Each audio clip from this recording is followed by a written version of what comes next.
napakaganda ng setup mo pagka sarili mo yung pwesto. Regardless to kung to located sa commercial na lugar or sa residential, para sa akin, okay pa din yung residential. Bakit? Kasi yun yung sinasabi ko, although maraming tao dun sa commercial area, remember, pumupunta yung tao sa commercial area kasi may reason sila. Let's say, nandun yung butika, nandun yung hardware, nandun yung palengke, kaya pupunta sila doon. Tapos, kung makita nila yung gym doon, pupunta na rin sila kasi nandun na rin lang sila.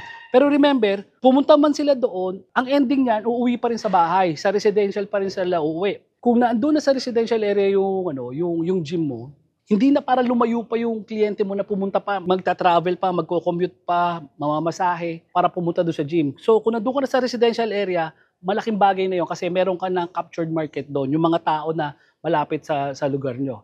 So again, kung sarili mo yung pwesto, yun siguro yung the best na sitwasyon. Not unless sobrang liblib yung lugar mo. Pero ang importante lang sa akin kasi accessible yung lugar. Kahit na liblib yan, as long as ma-market mo, ma-inform mo yung mga tao sa community na nandun ka, dadayuhin ka pa rin.